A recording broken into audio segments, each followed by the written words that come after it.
Assalamu alaikum. I'm Dr. Hijab Aziz, Fellow of Urogynecology from Shalimar Hospital, Lahore, and the topic for my presentation today is Mullerian anomalies. So, starting with the objectives of my presentation.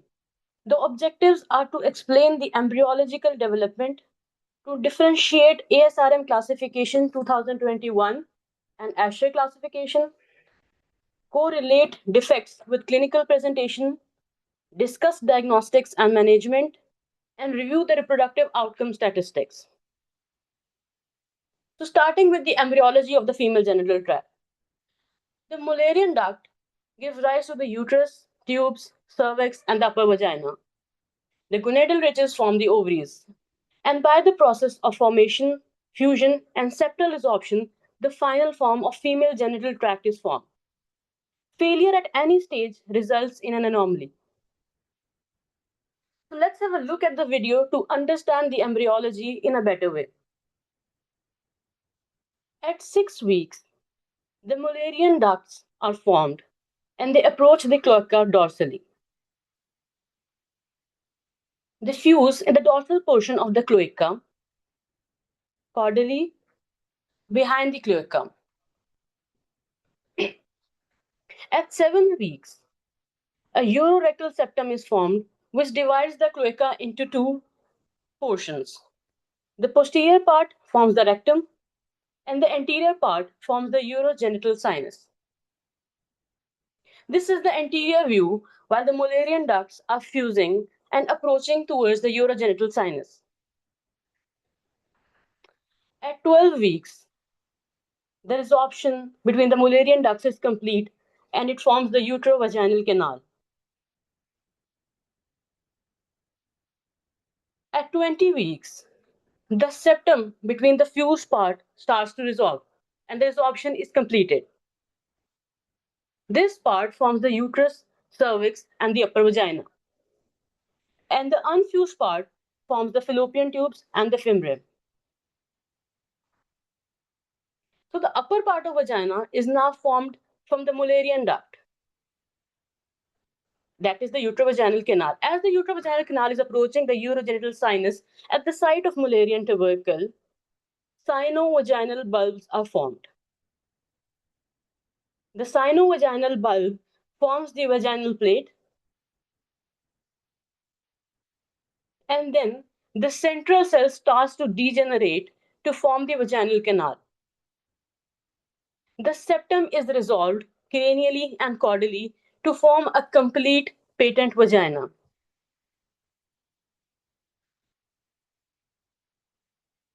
And this is the final form of the female genital tract, where we can see that the uterus is formed, the cervix and the patent vagina is formed, and the distal part is forming the tubes.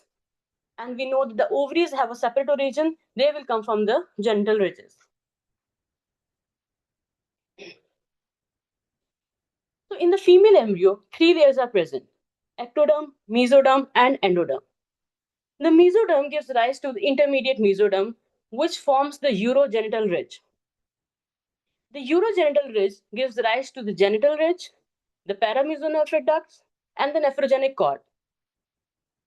We can see that the genital ridges give rise to the ovaries, whereas the paramesonephric duct, also known as the Mullerian duct in females, and the mesonephric duct, that are the Wolfram duct in the male, they are basically responsible for forming the female genital tract, the paramesonephric duct. So the origin of the ovaries and the uterus and fallopian tubes is different. So by this we can understand that the patients who are presenting to us with Mullerian anomalies, it is quite possible for them to have normal ovaries because the origin is different. However, as the nephrogenic cord is also formed from the urogenital ridge and which is responsible for forming the kidneys, we can see the patients having Mullerian anomalies have associated renal anomalies as well. So it is important in our patients with Mullerian anomalies to rule out any renal anomaly or renal agenesis or renal dysgenesis. So this we have already discussed in the video, the paramesonephric duct approaching the urogenital sinus and forming the female genital tract. Now moving towards the genetics, the genetic component of the female sexual differentiation. It is important to know that in the females, it is not the presence of a gene. It is basically the absence of a gene or a protein, which gives rise to the various structures.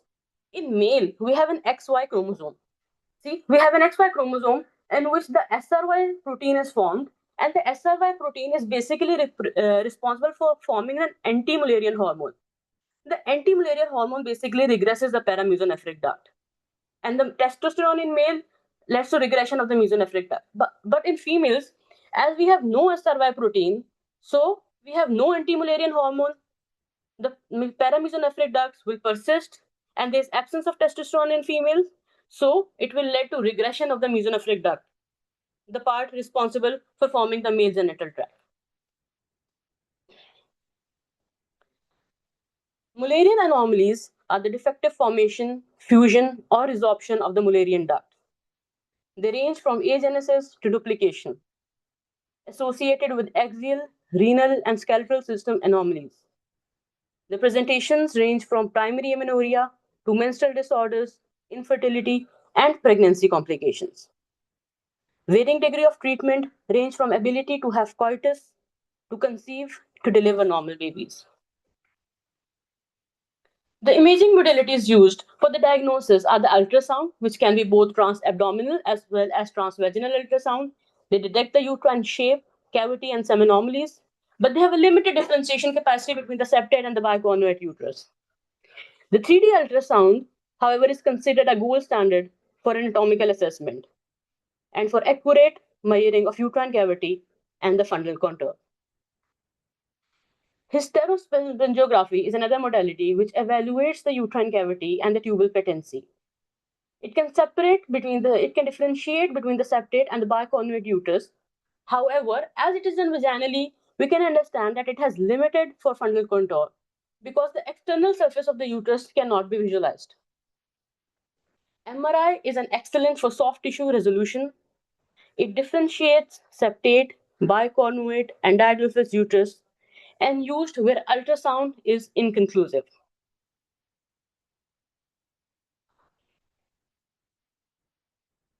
Moving towards the various classification system for the Mullerian anomalies. ASRM Act 2021 is the latest of all. It's American Society for Reproductive Medicine classification, and it uses the anatomical category for the differentiation of the various anomalies. Second is the ASHRAE consensus, which was held in 2013. It is morely based on embryological differentiation. And the AFS classification, which was held in 1988, and it is not used nowadays. So the comparison of classifications. The ASRM 2021 and the ASHRAE classification, the basis for ASRM is more of anatomical, whereas for ASHRAE, it is embryological. The septate uterus is defined by ASRM as an absolute indentation which is greater than 1 centimeter, which we'll see in the further slides. Whereas in ASHRAE, the greater than 50% of the uteral wall thickness is considered to be a septate uterus. It uses relative values, not definite values. Like in ASRM, a definite value of centimeter is used. Whereas in ASHRAE, it is a relative comparison, 50% of the uterine wall thickness. The overall diagnostic risk is lower with ASRM, whereas ASHRAE is higher. So in ASHRAE, there is a higher rate of false positive. Whereas ASRM, there is a lower rate of false positive. ASRM is considered more practical, whereas ASHRAE is considered more descriptive. So the incidence of anomalies moving from most common to the least common, with a total prevalence of 4.41%, septate uterus being the most common, 2.4%, and hypoplasia or agenesis being the least common, that is 0.15%.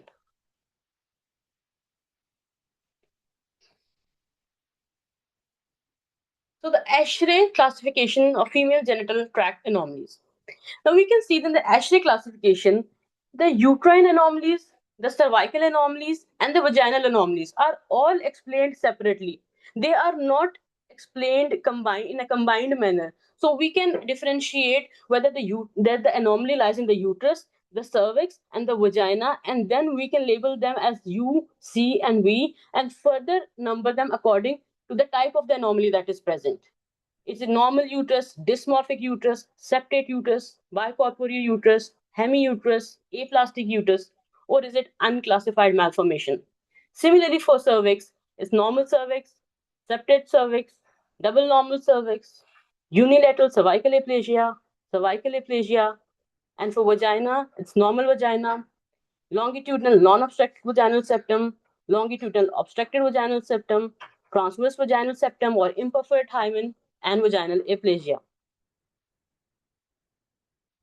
So these are the various classifications, various classes of the classification, and we are going to discuss them separately.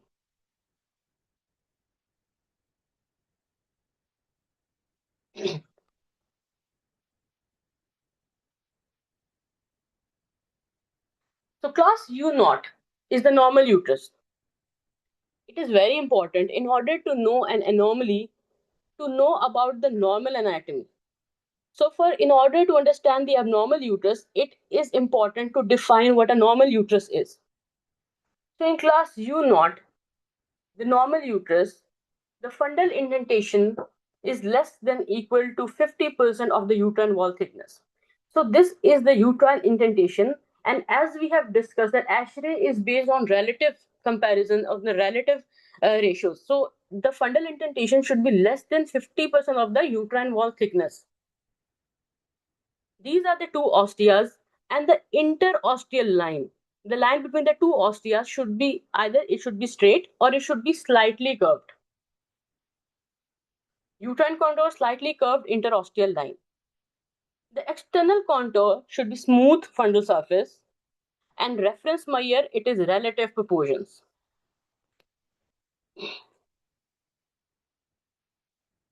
Class U1 is dysmorphic uterus. So dysmorphic uterus is defined as a defective cavity formation. It is further divided into U1A, U1B, and U1C. In U1A, the cavity is T-shaped and the lateral walls are thickened. The corpus to cervix ratio is 2:1. So the lateral walls, we can see from the T-shape that the lateral walls are thickened and the cavity is T-shaped and the cavity is elongated and the cervix is short. So the ratio between the corpus to the cervix is 2:1. Whereas U1B, it is an infantile uterus. Infantile uterus and the corpus to cervix ratio is 1:2. The whole of the cervix is elongated and the body is short, so the ratio is 1:2. And U1C is the other forms of dysmorphic uterus.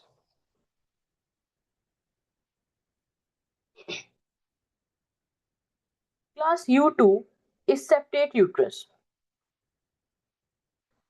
The embryological defect is the failure of resorption of the central septum. The central septum is not basically absorbed properly. So the external uterine contour is normal, but the internal uterine contour is greater than 50% of the wall thickness. So this is the wall thickness 50%, and the internal uterine contour is greater than 50% of the wall thickness.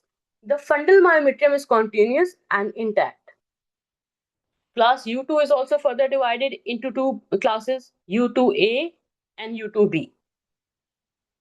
U2A is the septum dividing above the level of internal os. So it is partial septate uterus. Whereas U2B, the septum extends to the level of internal cervical os. So it is a complete septate uterus. The clinical implications of the septate uterus, it is commonest clinically significant uterine anomaly, affecting fertility and reproductive outcomes. It is the commonest of all clinically significant uterine anomalies. It is associated with infertility, miscarriage, preterm delivery, and malpresentation. And the treatment options include hysteroscopic septum resection. So we can hysteroscopically go and resect the septum of the septate uterus. Class U3, bicorporeal uterus. The embryological defect in the bicorporeal uterus is the failure of fusion of the Mullerian ducts. So Mullerian ducts are not completely fused. The external contour, the fundal indentation is greater than 50% of the wall thickness. We can see that the indentation is greater than 50% of the uterus wall thickness. And the internal cavity is divided by a muscular septum. It is also divided into partial, complete, and bicorporeal septum. The partial septum is partially dividing the uterus. In the complete, it is reaching the level of os, and the bicorporeal, the two cavities are formed. Clinical implications include infertility, miscarriage, preterm birth, malpresentation, and the treatment options for U3A. We need no surgical correction because it is only a partial septum. U3A need no surgical correction, but the pregnancy should be monitored closely. Whereas in U3B and U3C, they should be corrected hysteroscopically. Class U4 hemiuterus. As the name suggests, hemiuterus, half of the uterus is formed. The embryological defect is unilateral development. We can see the unilateral development. The cavity is one functional uterine cavity, and the contralateral is either incompletely formed or either it is absent. The external contour is asymmetrical, so the shape will be either banana shaped or a sickle shaped, and it is commonly associated with renal agenesis. It is also further divided into two classes: U4A with a rudimentary cavity, we can see the rudimentary cavity, or without a rudimentary cavity. The clinical implications. The functional rudimentary horn, if the rudimentary horn is functional, it is understandable that it will lead to hematometra, cyclical pain, endometriosis, and ectopic pregnancy. And if the horn is non-functional, then it will be asymptomatic. So the treatment option lies on the basis that either the horn is functional or not. If the horn is functional, the laparoscopic dissection of the functional rudimentary horn is suggested.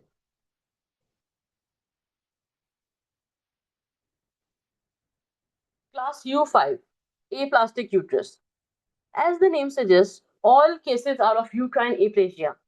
It represents a formation defect and may present with rudimentary horn with or without functional cavity.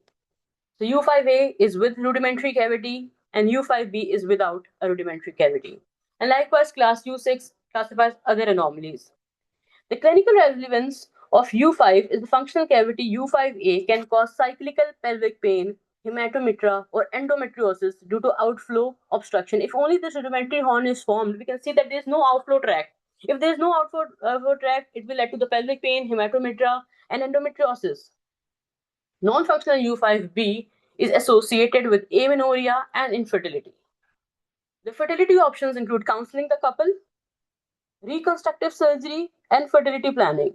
As the ovaries are function, we can go for IVF and surrogacy, and the uterine transplant is suggested in certain cases. After uterine anomalies, the ASHRAE classification classifies cervical anomalies separately, with class C0 being the normal cervix, it is a normal cervix.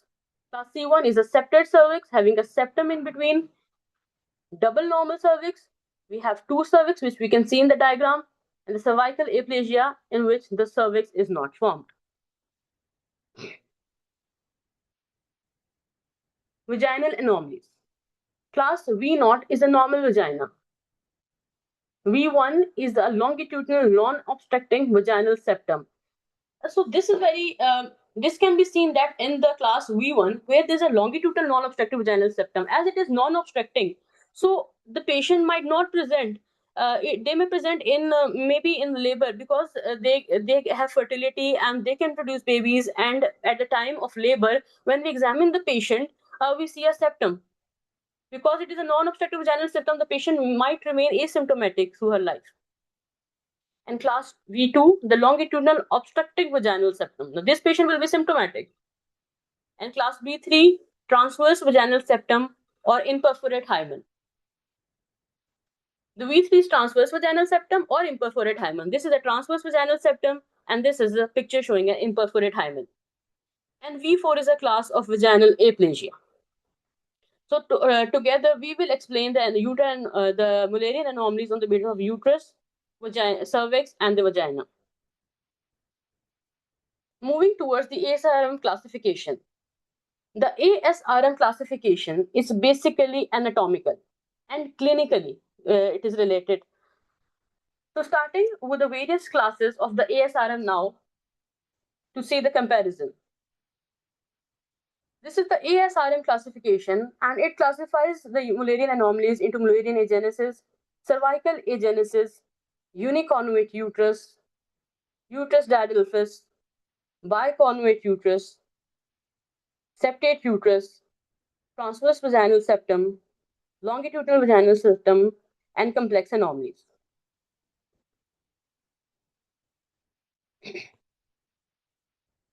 So looking at them separately, the first class is Mullerian agenesis. Mayer-Rokitansky Kuster-Hauser MRKH syndrome is a very known anomaly to all of us. It is very important as in case of as theoretical point of view as well as clinical point of view. The incidence is 1 in 4,500 to 5,000 female births. The presenting complaints are of primary amenorrhea and concerns regarding sexual dysfunction. In this picture, we can see that in Mullerian agenesis, the uterus and the upper vagina, which we already studied in the embryology, the structures which are derived from the Mullerian ducts are not formed. So the patient basically has normal secondary sexual characteristics because the ovaries are present, but they will have a blind vaginal pouch. There is an obstruction, the uterus is not present, so the patient will be presenting with primary amenorrhea and they will be having concerns regarding sexual dysfunction. On examination, the findings will be of general examination, normal secondary sexual characteristics will be present. The pelvic examinations will show normal external genitalia. However, vaginal agenesis will be seen. The associated symptoms include renal anomalies and skeletal anomalies. So in this MRI picture, we can see that between the bladder and rectum, there is supposed to be a uterus, cervix, and the vagina. But in this MRI picture, we see that there is a rectum behind the bladder in front, but between them, there is no well-formed uterus present. Only a uterine bud is seen with the cervical agenesis. So this is what we see in the MRI picture of MRKH syndrome. The investigations are the hormonal profile of the patient will be normal. The imaging, ultrasound and MRI will suggest absent uterus or only uterine remnant. There will be renal anomalies and the karyotyping of the patient will be of a normal female. So this is a laparoscopic picture.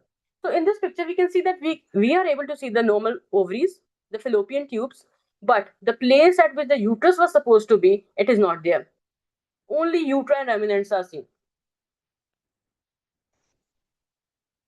The treatment options include vaginal reconstruction, the use of vaginal dilators for gradually lengthening the vagina, uterine transplant. In case of fertility requirement by the patient, we will use IVF and surrogacy, use the maternal oocytes for IVF and the surrogacy, and the most important, the psychological support. It is important to differentiate MRKH with androgen insensitivity syndrome because both of the patients have a common clinical picture. They will be presenting with the same presenting complaints. But on investigations, we'll find the difference. The karyotyping in MRKH will be of 46XX, whereas in androgen insensitivity syndrome, the chromosomes will be 46XY. The gonads in MRKH is ovaries, whereas in androgen insensitivity is testes, uterus absent or upper vagina two-third absent in MRKH. In androgen insensitivity, uterus absent, vagina short or blind acting. In both the cases, the external genitalia is of normal female. The secondary sexual characters in MRKH are normal breast and normal pubic and axillary hair. Whereas in androgen insensitivity, there will be normal breast but sparse axillary hair. The hormonal profile in MRKH is normal FSH, LH, and estrogen, and in androgen, the high testosterone level because of the male internal genitalia. The associated anomaly are renal and skeletal, and in androgen, usually none. Fertility, the oocytes are normal, but they cannot carry a pregnancy. Whereas androgen sensitivity, they are infertile. So this is the first class of So this is a second class. The first was uterine agenesis, then the cervical in cervical dysgenesis, there is cervical agenesis, and then there is distal cervical agenesis with well-developed cervical canal with distal occlusion of the cervix. And due to the occlusion of the cervix, the uterus will expand due to the blood collection in it. So we can see in the MRI pictures then distended uterus. Patient presents with primary amenorrhea, pelvic pain due to hematometra, hematosulfings, endometriosis, and the treatment is cervicoplasty and uterovaginal anastomosis, hysterectomy of the obstructed uterus. In uniconnuate uterus, is further divided into uniconnuate uterus with contralateral atrophic uterine remnant, and uniconnuate uterus with contralateral distant uterine remnant with functional endometrium, uniconnuate uterus with contralateral uterine horn with communicating at the level of cervix, and uniconnuate uterus with contralateral associated adenomyotic remnant. The clinical presentation is reproductive issues, obstetric risks, pelvic pain, rudimentary horn complication, and associated. It is most commonly associated with renal agenesis. In this picture, we can see the ruptured rudimentary horn and the pregnancy in the normal horn. But due to the emergency condition, a preterm delivery has to be done due to the ruptured rudimentary uterine horn. The reproductive outcomes are live births 29 to 47%, miscarriage 24 to 40%, preterm delivery 20 to 44%, ectopic pregnancy in 2 to 4%, and infertility in 10 to 20%. Uterine didelphys, uterus didelphys with longitudinal vaginal septum, uterine didelphys with communicating between endometrial cavities and longitudinal vaginal septum, uterine didelphys and obstructed unilateral hemivagina, uterus didelphys and obstructed unilateral hemivagina with microperforation. This is microperforation. Uterus didelphys with unilateral dysgenetic cervix and single vagina. So uterine didelphys, patient present with dysmenorrhea, pelvic infections, and Overa syndrome. So Overa syndrome stands for obstructed hemivagina and ipsilateral renal agenesis. It is the most common association because of the uterine didelphys, where the hemivagina is obstructed. The patient will present with pain with obstructed hemivagina, and the ipsilateral kidney will be absent. The treatment includes resection of the obstructed vaginal septum and resection of hemiuterus. Reproductive outcomes are live birth 55 to 65%, miscarriage 30%, preterm delivery 20 to 30%, malpresentation 30 to 40%, and infertility is likely insignificant.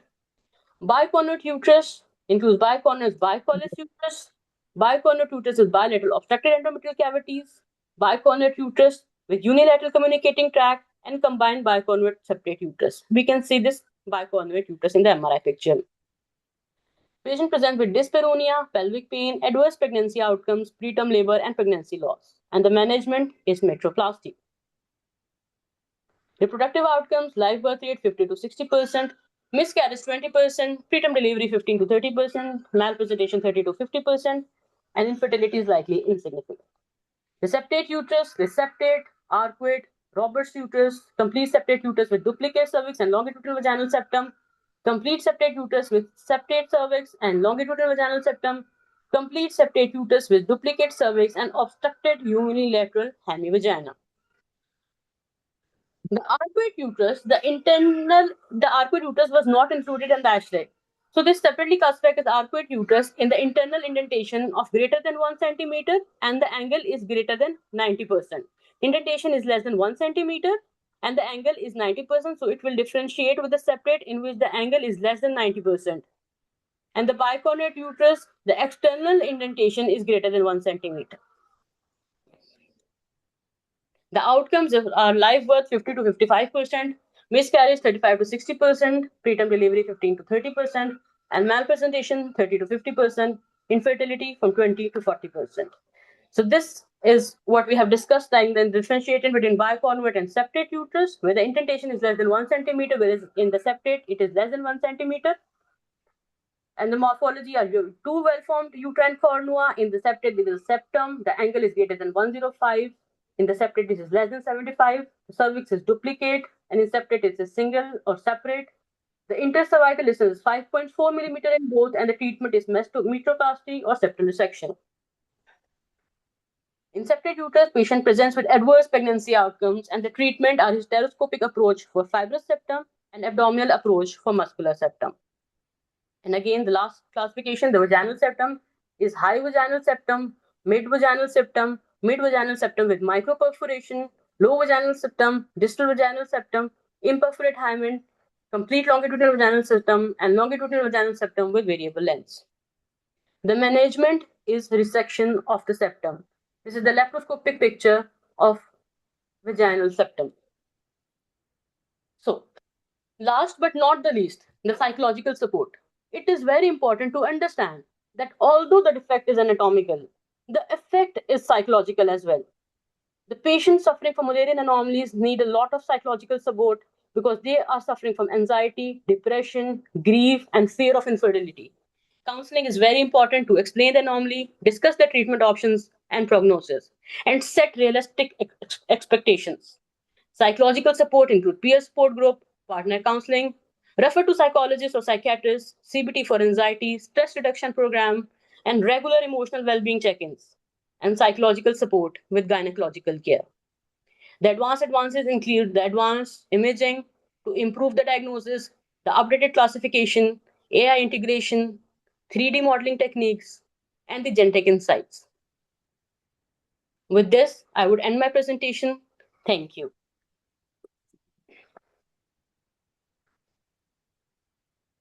So thank you very much, Dr. Ruqayya. Assalamu alaikum.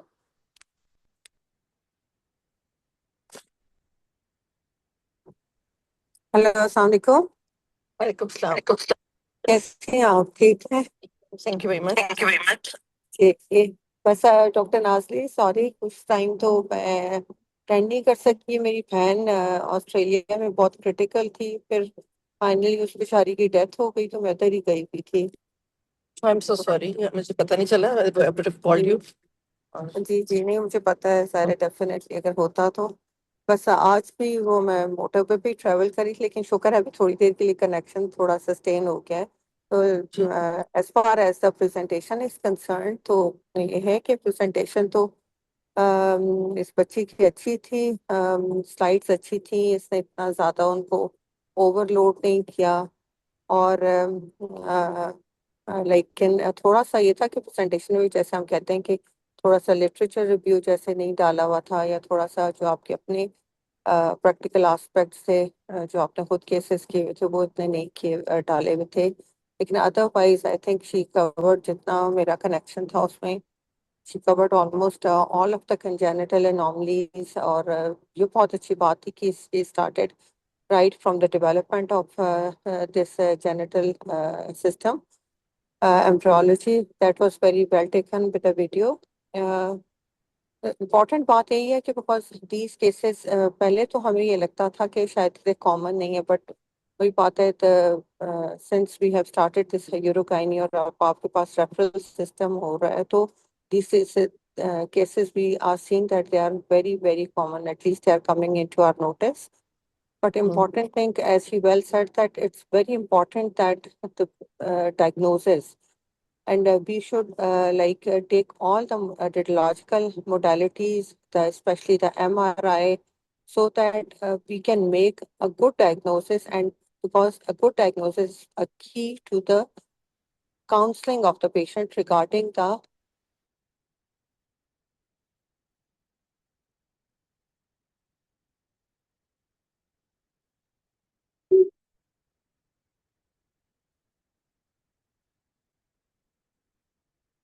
aspect after these as a managed as a multidisciplinary team approach and the pre-operative planning, it is very important because we have seen that if we have not done it properly, so even so many times because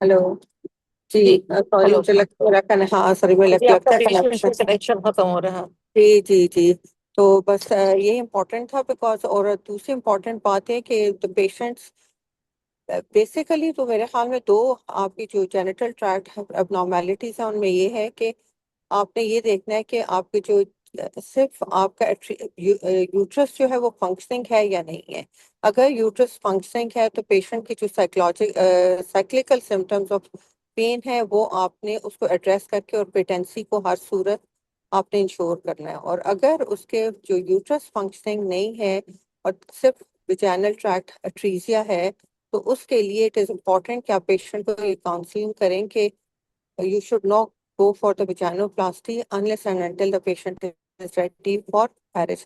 Because otherwise, so many patients who are operated not at the proper time, these young girls, they again come back that the this vaginal patency has again closed and it has not been restored. So they have to undergo the surgery again and again. So this is, I think, what I wanted to convey of this presentation. Thank you. Thank you very much doctor Rukaiya. इस पे हमने last time ये decide किया था कि जो इतने extensive topics हैं, जैसे अब ये है, this is a very extensive topic, खासतौर पे आपकी क्लासिफिकेशंस, और हमेशा ये हमें बहुत कॉम्प्लेक्स लगता है और कॉग्निटिव ओवरलोड लगता है, यानी अभी भी ऐसे लगता है कि आपको उसको दोबारा से समझना है हर एवरी सिंगल टाइम। सो हमने ये डिसाइड किया था कि हम एक दफ़ा जो है उसका थेरेटिकल एस्पेक्ट सारा कवर करेंगे। उसमें आई एग्री कि literature review could have been added here, और लेकिन उसके साथ एक सप्लीमेंट्री प्रेजेंटेशन होगी जो अब जैसे नेक्स्ट टाइम होगी, जिसमें केस डिस्कशन होगी pertaining to that particular topic, और फिर उसमें कोरिलेट किया जाएगा दोबारा से लिटरेचर को उस केस के साथ के क्या ऑप्शंस थी, और इस पेशेंट के लिए अगर ये पर्टिकुलर ऑप्शन चूज की गई तो वाई एंड वेयर, ताकि आप जस्टिफाई कर सकें। फॉर एग्जांपल, अगर जैसे हम स्ट्रेस इनकॉन्टिनेंस भी करते हैं तो वो इतना लंबा टॉपिक होता है कि अगर उसमें आप केस भी डाल दें तो फिर आप शायद एक आध मैनेजमेंट को डिटेल में डिस्कस कर सकते हैं।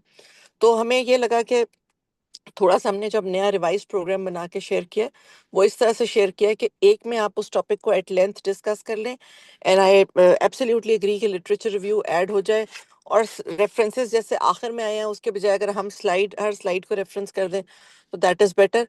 और फिर जो नेक्स्ट आपकी फॉलोअप है जिसमें आप उससे पर्टेनिंग केस और एप्लीकेशन ऑफ दैट लिटरेचर और कोरिलेशन उसकी जो है वो बनाएं, ताकि आप उस टॉपिक को एक इन डेप्थ ज़रा डिस्कस कर लें। सो ये हमारी थोड़ी सी मॉडिफिकेशन थी, और मेरा ख्याल है कि एक्चुअली एग्जाम। हाँ, ये तो डॉक्टर नासिर बहुत ही अच्छी बात है। और स्पेशली जैसे वही मैंने कहा कि ये यही वाला जो आज का टॉपिक था, we come across so many cases, तो ये बहुत अच्छा है कि हम अपनी सीरीज ऑफ केसेस को यहाँ प्रेजेंट करें। और सेकेंडली, बिकॉज 100% हमारी भी मैनेजमेंट बहुत एक्यूरेट नहीं होती, so we should also reflect that what if the management was not 100% perfect and we needed to revise it again. So like we should critically do a critical reflection that what we learned out of this and what should be the like future recommendations or for if we come across such type of cases again. I think ji, that would be that's a very good option. So अब मेरा ख्याल है यहाँ से आगे हमने इन सब बच्चियों को इसी तरह से प्रोग्राम सर्कुलेट किया, नया बनाया, उसको हमने आपको मैं दोबारा शेयर कर दूंगी एक दफा। उसको हमने ग्रुप में Okay, शेयर किया था, okay, लेकिन मैं आपको एक okay, दफा दोबारा भेज दूंगी। okay, और सो okay. Thank you very much everyone for Thank your you, time, and I think it was a well covered topic. Thank you. thank you, thank you. Thank you, ma'am.